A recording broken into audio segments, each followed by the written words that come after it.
Pero kagaya po na sinasabi ko kanina, Mr. President, ang pagkakaluto nga po ay hilaw eh. Ipinipilit po ngayong ipakain sa Senado ang isang bagay na hilaw. Eh paano?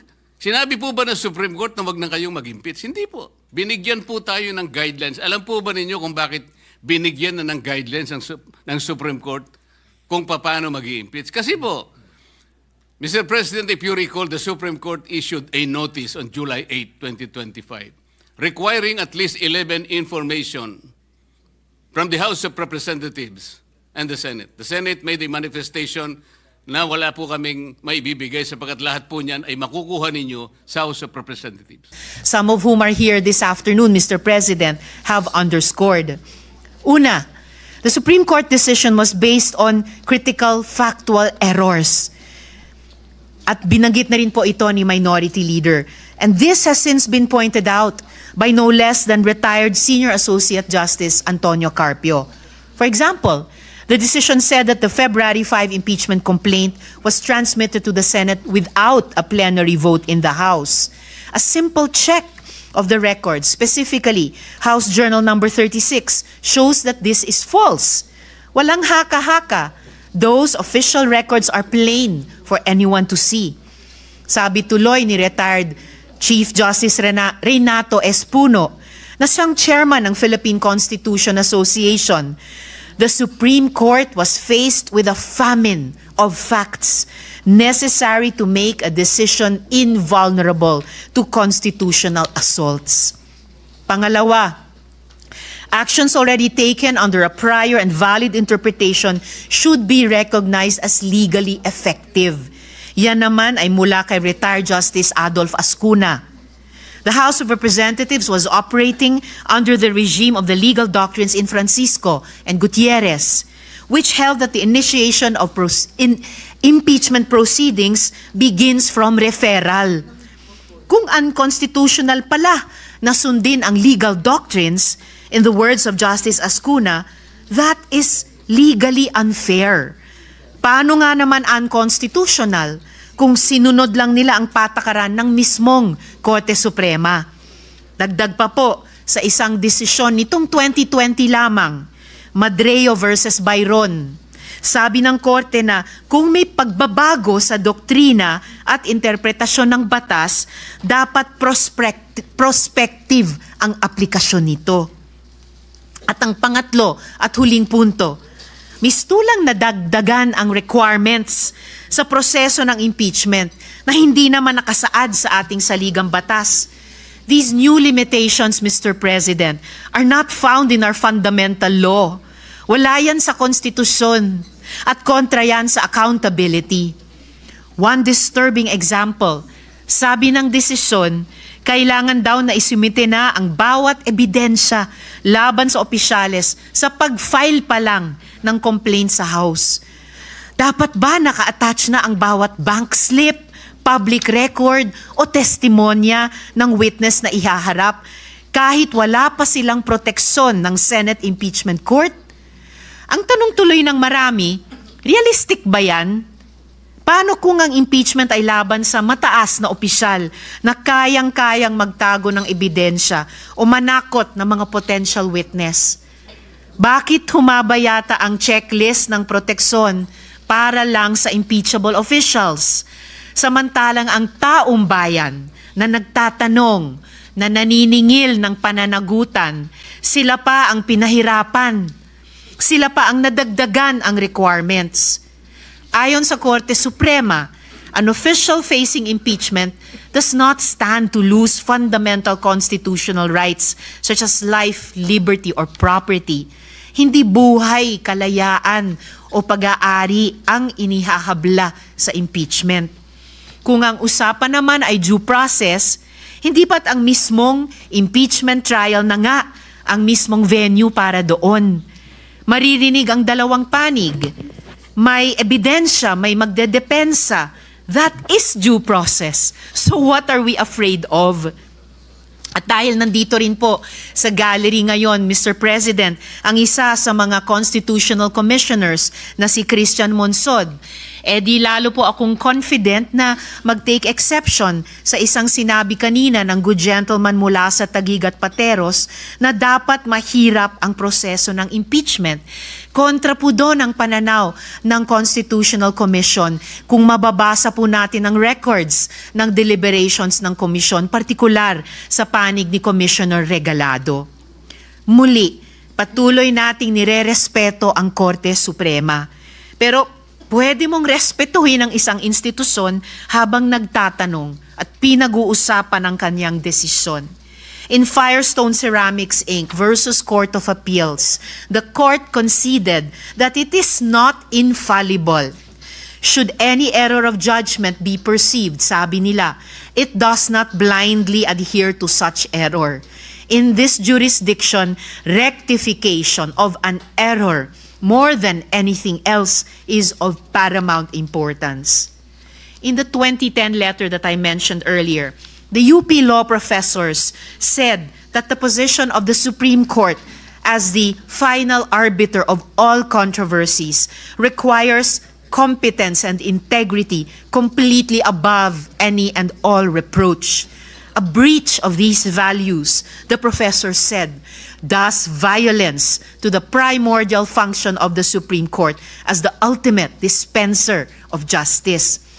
And the UP Law Dean who led that letter to the Supreme Court, walang iba po kundi ang nagsulat ng desisyon na ating pinag-uusapan.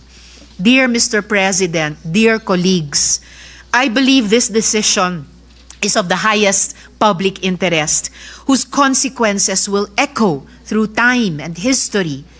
Maraming taon mula ngayon, pag-aaralan at hihimayin ito ng lahat. Mula sa mga estudyante, mga journalist, mga political analyst, mga academics, at higit sa lahat ng ating mga kababayan. One day, and this day will come, history will judge all of us based on our actions today, August 6, 2025. When history comes to remember, let's hope we stood where it mattered, that even in the face of doubt, we did what was right and just. With deep respect for the Supreme Court and all institutions of our country, Mr. President, I therefore second the motion to table the motion to dismiss the impeachment complaint until the decision of the Supreme Court has attained finality. Salamat po, Mr. President. Mr. President, quick reaction. Noted and entered into the records. Senator Marcoleta. Mr. President, unang-una, yung sinabi ko pong speculative, sapagkat it was not based on my own speculation. It was based on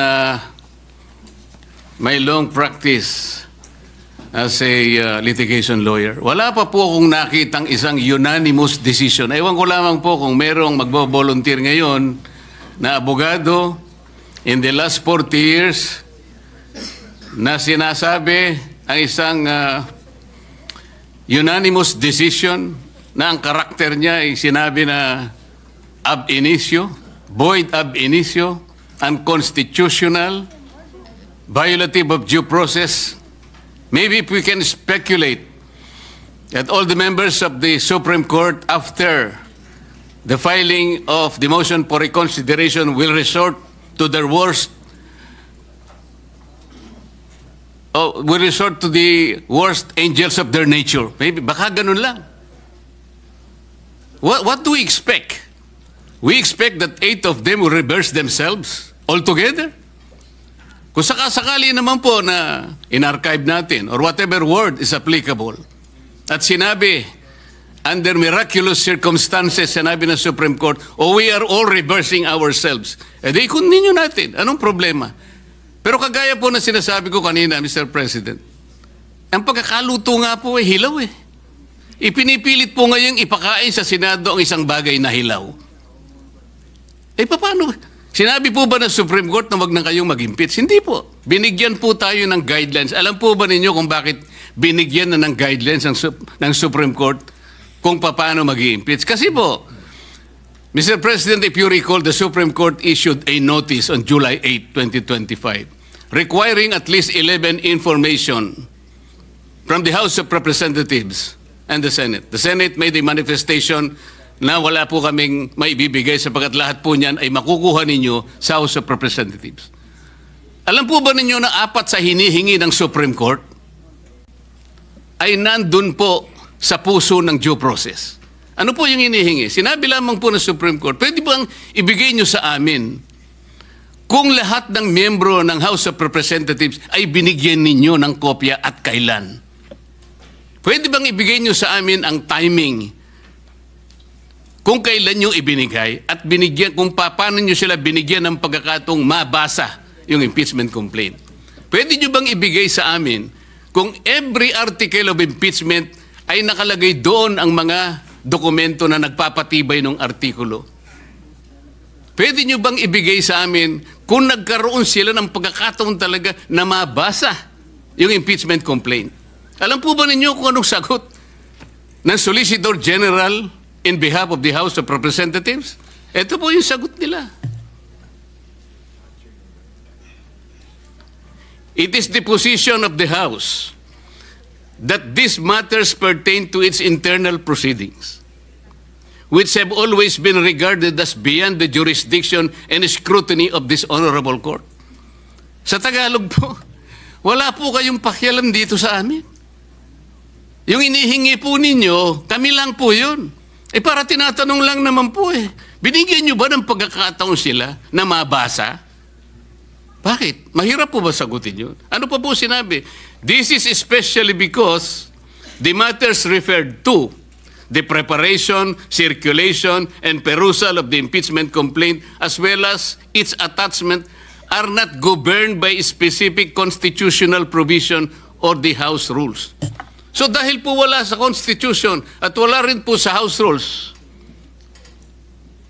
ano po yun? Wardi-wardi na lang. So ibig sabihin talaga, kaya po pala ang dami kong kasama doon, wala talaga silang kopya. Ako nga po hindi nabigyan Bakit hindi po kinakailangan bigyan lahat? Baka sakaling, malay po ninyo, baka pumirma ako, hindi ba? Ito yung tinatanong po ng Korte Suprema. Kaya lang po siya nakapagbigay ng additional guideline sapagkat isip-isipin mong sasabihin sa Korte, wala nang pong masamang tinapay ang Korte. Pwede po malaman namin kung talaga nagkaroon ng pagkakatong mabasa man niya lang, ma-appreciate ang bawat dokumento na nakasalig dyan sa impeachment na yan. Para sa ganun, ay boboto siya sang-ayon sa kanyang sariling kagustuhan. Matibay ang gusto ng Korte Suprema. Gusto niyang makita na lahat ay dumaan sa kaayusan. Hilaw nga po Mr. President. Kanina ko pa po pinaiintindi, hilaw. Ba't hindi po kayo magluto ng mas masarap na kanin? Para sa ganun po, hindi tayo mahirapan. Maghintay na lang po kayo ng 6 months. Pwede naman Ba't pinipilit po natin ng isang bagay na hilaw at pinipilit niyong ipakain sa atin? Mr. President. Sabi ko po kanina, Mr. President, I am ready to amend my motion. Kung kinakailangan po, that will be consistent on the respect accorded to the Supreme Court. Kaya lamang po, kailangan nating umaksyon sapagkat kagaya po ng nalalaman natin, naghihintay ang taong bayan na kailangan magkaroon po ng closure ito sapagkat kapag ito will be hanging on the balance, baka hindi po mabutihin ng ating mamamayan. Yun lang naman po ang pinakapunto rito, Mr. President. Thank you, Senator Marcoleta. Mr. President. What is the pleasure of the Minority Floor Leader? Thank you, Mr. President.